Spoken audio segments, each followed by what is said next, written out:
Doctor V ശിവദാസിലേക്ക്. Doctor V Sivadasan, ഇപ്പോൾ മൂന്നാം മോദി സർക്കാരിന്റെ സമ്പൂർണ്ണ ബജറ്റായിരുന്നു. ആ ബജറ്റിൽ സബ്കാ സാത്ത് സബ്കാ വികാസ് എന്ന് പറഞ്ഞുകൊണ്ട് 3 കർത്തവ്യങ്ങളാണ് ധനമന്ത്രി ആദ്യം പറഞ്ഞു തുടങ്ങിയത്.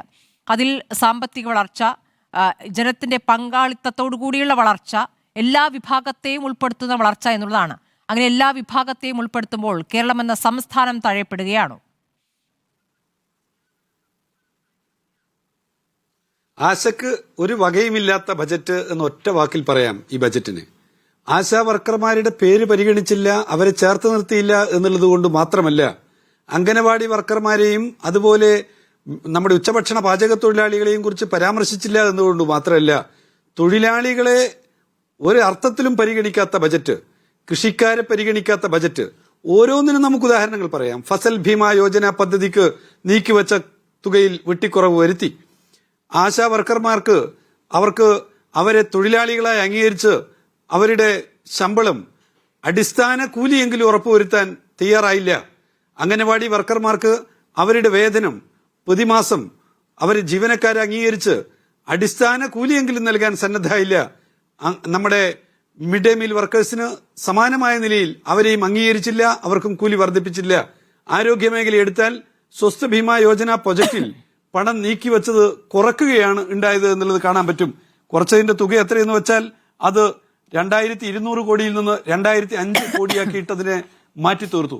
വിദ്യാഭ്യാസ മേഖല രാജ്യത്തിന്റെ പുരോഗതിക്ക് ഏറ്റവും പ്രധാനപ്പെട്ടതാണല്ലോ.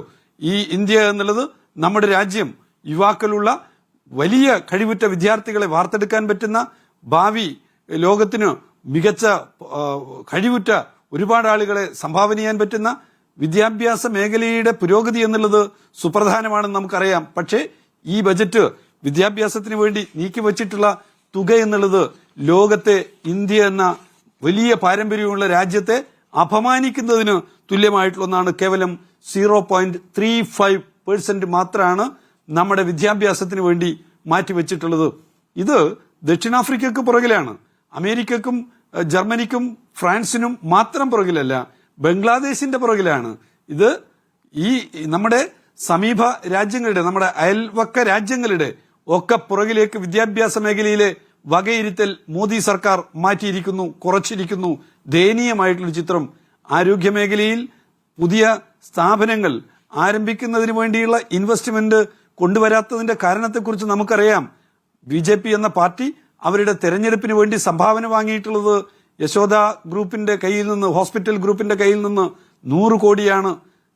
സിറം ഗ്രൂപ്പിന്റെ കയ്യിൽ നിന്ന് 1000-ലധികം കോടി രൂപ വ്യത്യസ്ത കാലങ്ങളിൽ വാങ്ങിയിട്ടുണ്ട് എന്നാണ് കേൾക്കുന്നത്. അതുപോലെ ഇന്ത്യയിലെ മരുന്ന് കമ്പനിക്കാരുടെയും ആശുപത്രി കമ്പനിക്കാരുടെയും കയ്യിൽ നിന്ന് കോടാനുകോടി രൂപ സംഭാവനയായി പല ഘട്ടത്തിൽ വാങ്ങിയിട്ടുള്ള ഒരു പാർട്ടിയാണ് BJP എന്നുള്ളത് നാം കേട്ടിട്ടുള്ള കാര്യമാണ്. ആ BJP ആരോഗ്യ മേഖലയെ സ്വകാര്യവൽക്കരിക്കാൻ, വിദ്യാഭ്യാസ മേഖലയെ സ്വകാര്യവൽക്കരിക്കാൻ പറ്റുന്ന നിലയിലുള്ള പ്രപ്പോസലുകളാണ് ഈ ബജറ്റിന്റെ ഭാഗമായിട്ട് മുന്നോട്ട് വെച്ചിട്ടുള്ളത്.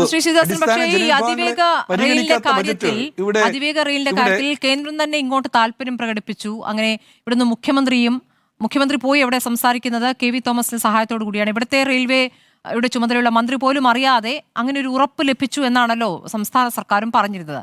പിന്നെ എന്ത് സംഭവിച്ചു അതിവേഗ റെയിലിന്റെ കാര്യത്തിൽ? ഇവിടെ അതിവേഗ റെയിൽ ഇടനാഴി 7 എണ്ണമാണ് പ്രഖ്യാപിച്ചത്. പക്ഷേ അതിൽ കേരളത്തിന്റെ പേരുണ്ടായില്ല. ജലപാത പ്രഖ്യാപിച്ചു, പുതിയ 12 ജലപാതകൾ, അതിലും കേരളത്തിന്റെ പേരില്ല. കേരളത്തെ അവഗണിക്കുന്നു എന്ന് പറയുന്നത് ഇന്ത്യ എന്ന രാജ്യം അത് യൂണിയൻ ഓഫ് ദ സ്റ്റേറ്റ് ആണ്, സംസ്ഥാനങ്ങളുടെ യൂണിയനാണ്. സംസ്ഥാനങ്ങളെ അവഗണിക്കുന്ന, സംസ്ഥാനങ്ങളിൽ നിന്ന് നികുതി പിരിച്ചെടുക്കുകയും ആ നികുതി സംസ്ഥാനങ്ങളുടെ ക്ഷേമ പ്രവർത്തനങ്ങൾക്ക്, സംസ്ഥാനങ്ങൾക്കാണല്ലോ ആരോഗ്യവും വിദ്യാഭ്യാസവും ഉൾപ്പെടെയുള്ള ചിലവുകളുടെ ഉത്തരവാദിത്വം. ആ ഉത്തരവാദിത്വ നിർവഹണത്തിന് വേണ്ടി അവർക്ക് തിരികെ നൽകാതിരിക്കുകയും ചെയ്യുന്ന അത്യന്തം ഭയാനകമായ, അപമാനകരമായിട്ടുള്ള ഒരു കാഴ്ചയാണ് നമ്മുടെ മുമ്പിലുള്ളത്. ബ്രിട്ടീഷ് രാജിന്റെ കാലത്ത് ഇത്തരത്തിൽ നാട്ടുരാജ്യങ്ങളിൽ നിന്ന് നികുതി പിരിച്ച് ജനങ്ങളെ കൊള്ളയടിച്ച് അവർ സുഖിച്ച് ജീവിക്കുകയും തിരികെ നാട്ടുരാജ്യങ്ങളിലെ ജനങ്ങളെ സഹായിക്കാതിരിക്കുകയും ചെയ്ത ഒരു ഭൂതകാലം ഇന്ത്യൻ ജനതക്കറിയാവുന്നതാണ്. കോളനി ഭരണകാലത്തെ ഒരു സ്ഥിതിവിശേഷത്തിലേക്ക് രാജ്യത്തെ കൊണ്ടുപോകുന്ന തരത്തിലുള്ളതാണ് ഇപ്പോഴുള്ള കേന്ദ്ര സർക്കാരിന്റെ സമീപനം എന്നുള്ളത് പറയാതെ വയ്യ എന്നുള്ളതാണ്. BJP സർക്കാർ സംസ്ഥാനങ്ങളോട് കാണിക്കുന്ന അങ്ങേയറ്റം തെറ്റായ നിഷേധാത്മകമായ സമീപനം തിരുത്തിക്കുന്നതിന് രാജ്യത്തെ എല്ലാ സംസ്ഥാനങ്ങളും ഒന്നുചേർന്ന് നിൽക്കേണ്ടുന്ന ഒരു സവിശേഷ സാഹചര്യം കൂടിയാണ് ഇപ്പോഴുള്ളത്.